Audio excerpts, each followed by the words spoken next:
हर महादेव। 7वां अध्याय। श्रोताओं के पालन करने योग्य नियमों का वर्णन।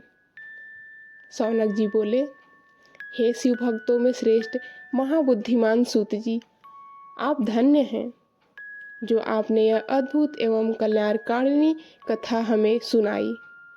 हे मुने, शिव पुराण की कथा सुनने के लिए व्रत धारण करने वाले लोगों को किन नियमों का पालन करना चाहिए, यह भी कृपा करके सबको अच्छी तरह समझाइए।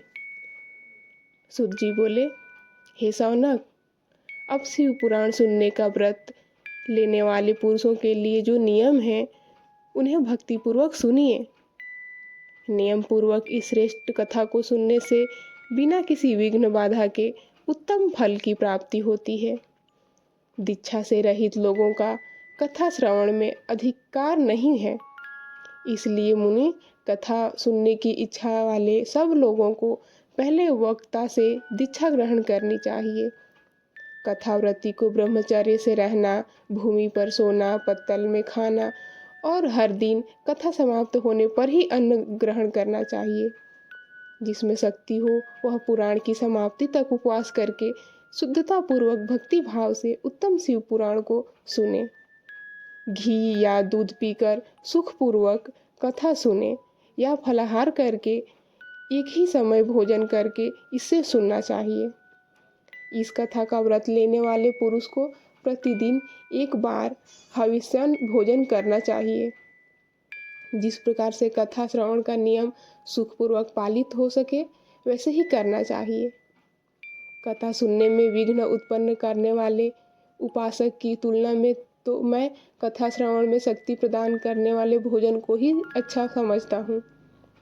गरिष्ठ अन्न, दाल, जला अन्न, सेम, मसूर, भाव दूषित और बासी अन्न को खाकर कथाव्रती पुरुष कभी कथा को न सुने।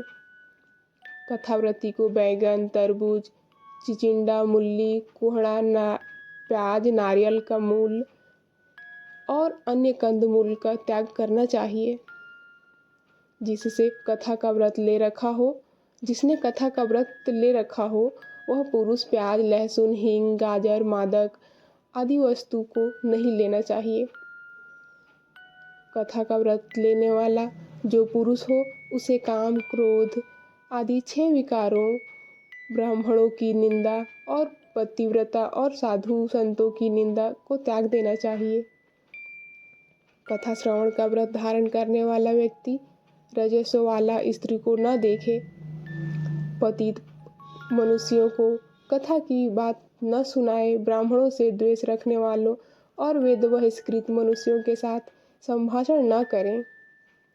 कथाव्रती पुरुष प्रतिदिन सत्य, शौच, दया, मौन, सरलता, विनय और मन की उदारता, इन सद्गुणों को सदा अपनाए रहें। श्रोता निष्काम हो या सकाम, वह नियम पूर्वक कथा सुने। सकाम पुरुष अपनी अभीष्ट कामना को प्राप्त करता है और निष्काम पुरुष मोक्ष पा लेता है। दरिद्र, क्षय का रोगी, पापी, भाग्यहीन और संतान रहित पुरुष भी इस उत्तम कथा को सुने।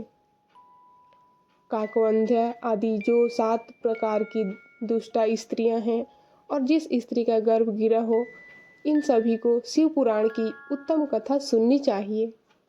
हे मुने, स्त्री हो या पुरुष, सबको यत्न पूर्वक विधि विधान से शिव पुराण की उत्तम कथा सुननी चाहिए। इस शिव पुराण के कथा पारायण के दिनों को अत्यंत उत्तम और करोड़ों यज्ञों के समान पवित्र मानना चाहिए। इन श्रेष्ठ दिनों में विधि पूर्वक जो थोड़ी सी भी वस्तु दान की जाती है उसका अक्षय फल मिलता है। इस प्रकार व्रत धारण करके इस परम श्रेष्ठ कथा का श्रवण करके आनंद पूर्वक श्रीमान पुरुषों को इसका उद्यापन करना चाहिए। इसके उद्यापन की विधि शिव चतुर्दशी के उद्यापन के समान है, इसलिए यहाँ बताए गए फल की आकांक्षा वाले धनाढ्य लोगों को उसी प्रकार से उद्यापन करना चाहिए। अल्प वित्त वाले भक्तों के लिए प्रायः उद्यापन की आवश्यकता नहीं है, वे तो कथा श्रवण मात्र से पवित्र हो जाते हैं। शिव जी के निष्काम भक्त तो शिव स्वरूप ही होते हैं। हर हर महादेव।